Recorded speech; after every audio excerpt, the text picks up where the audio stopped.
How's it going, Easton? Good. You ready to try this? Yep. You feel safe? No. No, I don't. Come on. Semi-safe? No. It's probably fine. We got the hole in the back of yours patched up with some duct tape. Turn around, let's see it. So I think that'd be mom approved, don't you? Yeah. Duct tape. So. Yes, duct tape. Duct tape holds cars together all the time. It should be fine on them. Duct tape saves all. No.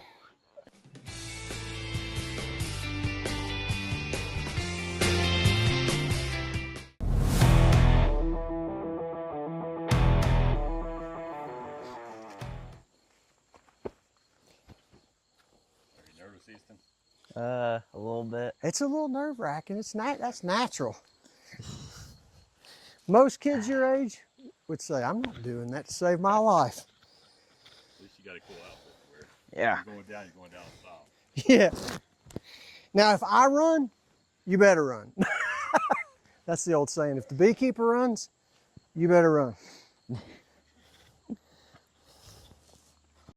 And then I'll put some natural pellets, which will just be slower to burn. So all of this is for like putting to like smoke them?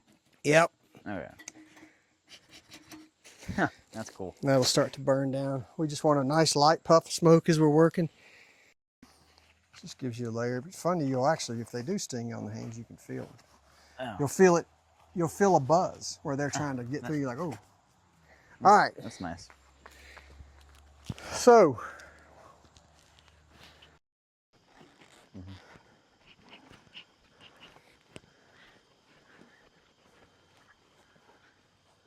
You ready? All right. Yeah, I'm sort of ready. We're gonna walk right through the front together. They won't mess with you. See how busy they are? And we're gonna just give the whole yard some smoke, make them think that the place is on fire. Okay, that's good. And then we'll come back down and work on with some. These things on the front are called screen guards because they rob each other this time of year. So all we're doing, and look at, see the pollen on some of them, the color around their legs? Remember when I was showing you the video of the pollen? Watch some of them come in here and you'll see these colored balls on some of them's legs as we go down through here. But we're trying to prevent them from robbing each other. So if we close the opening of the door, we just make it easier for the guard bees to guard what they're guarding, right? So this is a 5-frame width, 10 frame, and that's an 8 frame. So we have 3 different sizes of hives that we like to use.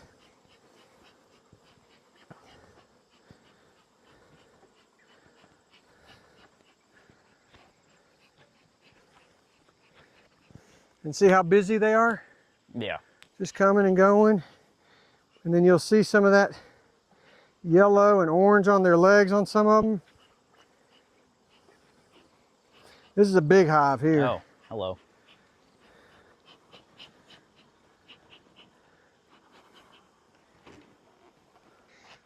For a hive inspection, we're just going to move slow. A lot of guys get rushed. We want to use a hive tool. Everybody's got to have a hive tool.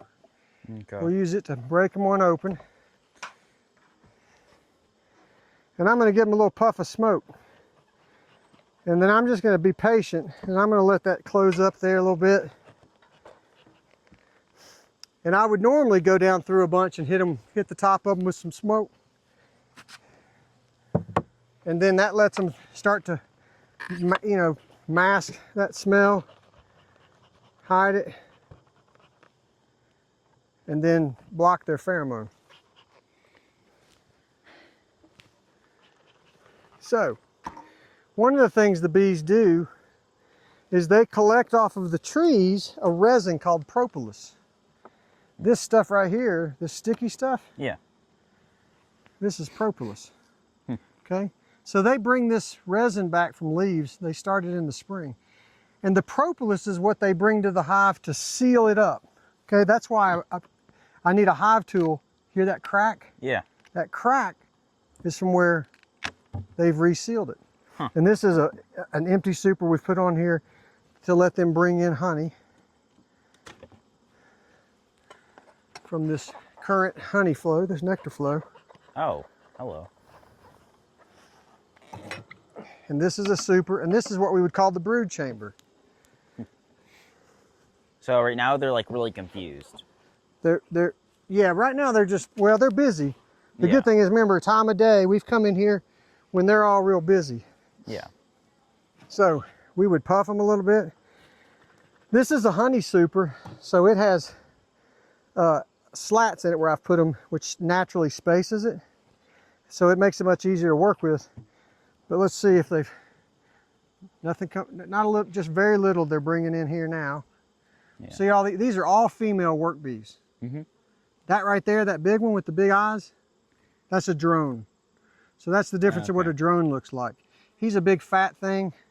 And the bees, as they get ready to roll into winter, they'll start to kick them out. The males really just mate and eat. Oh, now this right here is great for you to see. Yeah. This is all brood. These are eggs being laid. There's larvae, and this is what's called capped brood. And see these eggs? So these are about 4 days old. And then on the outside, you see these colors of that's packed pollen that we were talking about in that video, where they're packing some pollen around it. This is the start of, look, a supersedure cell where they're going to make a queen. If they pull that out, I could cut that out. But this queen, because there's no queen excluder to exclude her from coming up here, she's come up in here and laid. That's fine. So see that pattern? Yeah. She's laying eggs up in here. And you can see the larva again, the white. Yeah. Very neat. And we're going to try to always take them out and put them back in the sequence they've come in. So let's see if we can find some shiny stuff here for you to look at, which means, there you go. Remember when I was telling you, we're going to look for nectar. See the glossy stuff? The shiny stuff right here? Yeah. That's where they're bringing in the nectar from all this goldenrod. And the bees will pack that in here. And when they bring it back, the nectar, they bring it back and they pass it through each other's mouths and regurgitate it to each other. Then they pack it in here as nectar, and then the bees, all this wax, they have their own wax glands, and then they'll cap that.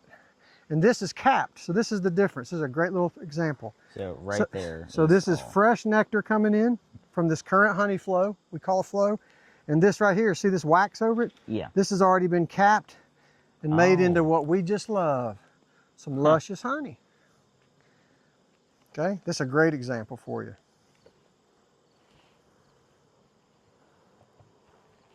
And listen, they're pretty calm. That tells me, and they're not being real aggressive. That tells me they're pretty, they've got a queen. We know they have a queen. She's calm. Now, so I'll give you a little peek of this. The one thing is that a lot of beekeepers love to go into the hive and try to find the queen. I want you to see the difference of the spacers here, because we want them to draw this out and have plenty of room. This is a normal 8 frame. Now it only holds 7. We're taking one frame away to let them draw it out, because this is a honey super. Yeah. But this is the main brood, and this has a feeder in it still where we were feeding earlier when we didn't have a honey flow. But most of the time, this is where that queen will be. And you'll see if I were to, and we don't have spacers in there, this is just natural. So a beekeeper's going to just work nice and slow, separate this, create some space, because we don't want to roll the queen. That's the one thing beekeepers make a lot of mistakes. They go cracking open the hives all the time, and they're trying to find the queen. Now look at that, buddy. Remember that video I showed you? Yeah. Remember the color? That's that pollen. Remember when I was telling you they're going to pack all this pollen? That's their protein. So they're starting to pack all that nice pollen in here to get ready for, you know, they're filling their freezer for the winter to come. Okay, we're going to gently. So that's what all the yellow and orange is. That's right. That's that pollen. Yeah. And if we sit here and look at the front of the hive and just pay attention, we'll see a bunch of bees flying in, and they'll have colored little bags of pollen. Now we have what are called pollen traps, and that's a device that has a screen on it that actually knocks the pollen off their legs when they come in. And it runs them down a little screen funnel and catches it in a pan. And we take that pollen and we then dehydrate it, and we sell pollen. So pollen's full of amino acids, very healthy. We don't do it as much ourselves anymore because of the time it takes. So all my pollen traps are all in storage over at our warehouse right up the street. But but we have a couple of our other apiary guys that we work with all the time. They do it regularly, so we let them do that, and we collect it from them.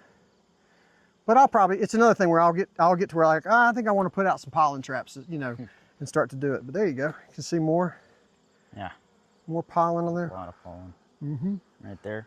And this is cat brood though, from an old pattern. So there's probably like close to 1,000 in here. Oh, there's thousands of bees in here. Yeah. Thousands and thousands of bees. It's like there's hundreds on like one thing. There's a cell, right? Yeah. Knock that out. And she's not laying down here as much. So if I went back through that one, I would find this queen's moving around. And I'm trying to see. Trying to find her. Well, I'm not trying to find her as much as what I look for are just eggs. Okay. I already know that I see three-day-old larvae, so I know there's a queen laying. So it's not queenless. I can tell by the sound. If they were queenless, they'd be super irritated. They would be really loud. They'd be much louder, and they would be much more aggressive. See, they haven't even like come out and really bothered us, but we're being real slow with them, and we're being very patient, and we're looking. I'm just looking to see if I see eggs, and she's not even laying in here. So she's gone up, but then she'll move back down, and she'll reload these. But these are all female bees, and I don't see a queen on here. They're bringing in all the food and stores. All right, so then we'll gently put that together.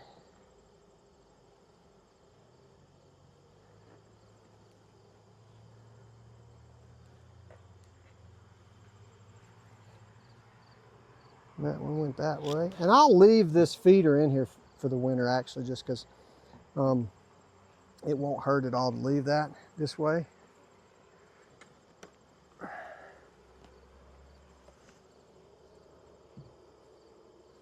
Now also, every time we open this up and break it open, if you're collecting honey, it disturbs them, so they're going to go back to closing their house back up, and they're not as productive. So it's something for all beekeepers trying to produce honey to keep in mind. Is like, hey, every time you open it, you disturb them, you stress them, you take away their focus, you make them create new work versus just managing the hive. And again, this is a super we just put on, knowing that we've got a new honey flow, and they'll start filling it up with honey. And there's a piece of pollen right there. Right there. See that little? Yep. That fell off one of them's legs. And that's what they're bringing in and packing. And that, again, that's their protein. So these are wooden supers. This is what's called a Lonstroth hive, invented by Lonstroth, his last name. And lots of newer designs of beehives coming out, believe it or not. Styrofoam is very popular because it's insulated. Works very well. There's some different companies that are making insulated hives. And they don't have to be painted. They're plastic insulation. So again, remember when I shared with you this year, we took this yard and brought in packages because we didn't want to manage a bunch of the expense of all new full hives. Oh. So there you go. And this is another way, a technique just to take this up like that. And so when I'm inspecting hives for queen cells, I don't always need to pull them out. I can crack this open and raise and lift and look down through here when I'm doing a real quick inspection and knock down any queen cells during the season when I'm really worried about that. Clean it up some, then maybe set it off to the side, then crack open another. But you just always got to be careful because it's you pinch your queen, kill your queen. You call rolling her, you get her caught in there or something, you have a new problem, right? You've just interfered with your production cycle and the colony. Here's a little 5 frame. Let's see how she's doing.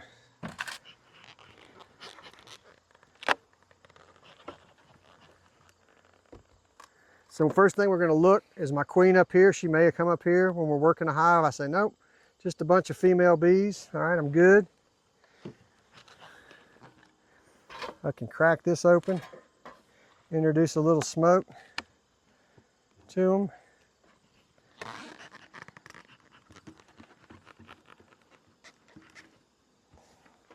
Let that kind of float around. That's one thing when you're gonna go, The other thing, when I tell you I love to work with the bees, like to make new hives and all, create new queens and do what are called queen castles, where we're rearing queens and really making little 3-frame hives, okay? And raising queens here on site. I love all that.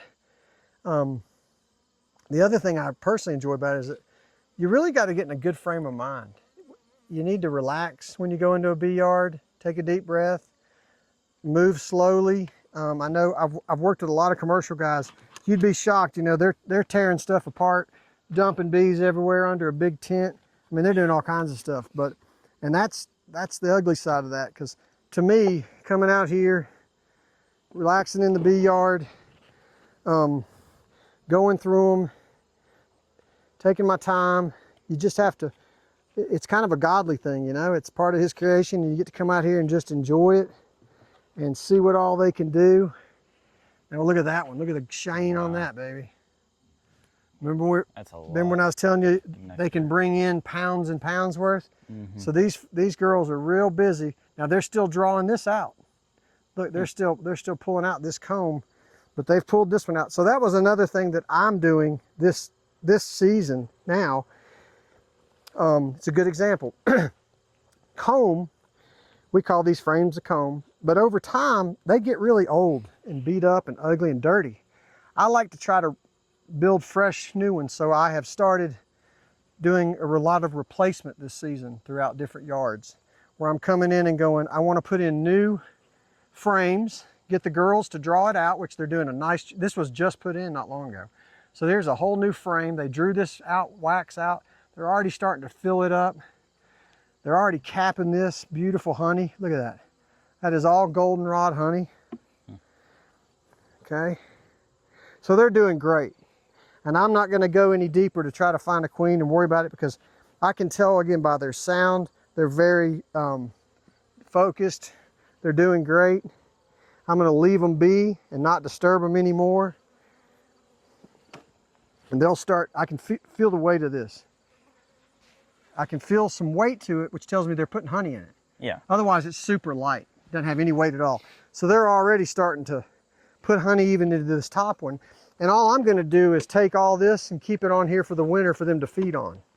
And I may, over the next month, I'll come in here, and one of the things you're always doing in beekeeping too is equalizing hives. Okay, so if I have weak hive, I'm going to take a weak hive and I'm going to combine it with a super strong hive. Never put 2 weak hives together, but you can take a weak one and just combine it with a strong one and move on, and they'll be fine. But we also do what's called equalizing. So I'll go through these hives over the next month as I'm working towards getting them ready for winter. And let's say this one is just packed out with tons of good brood and eggs, but this one over here is weak on its bee count, but this one has a lot of, say, honey in it and stuff, and is getting what we may even call honey bound, like too much honey and not enough space for the queen to lay eggs.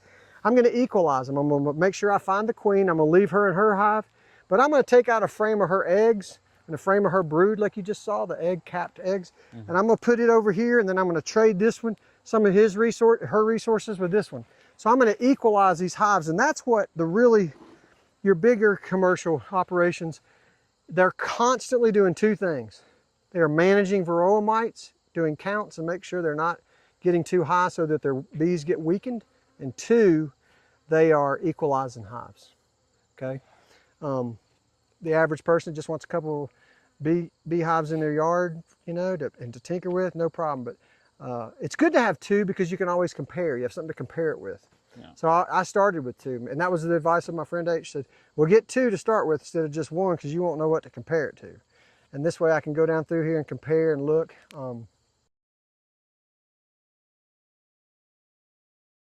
Get ready for sourwood. That's just a good wildflower honey, right? Taste that.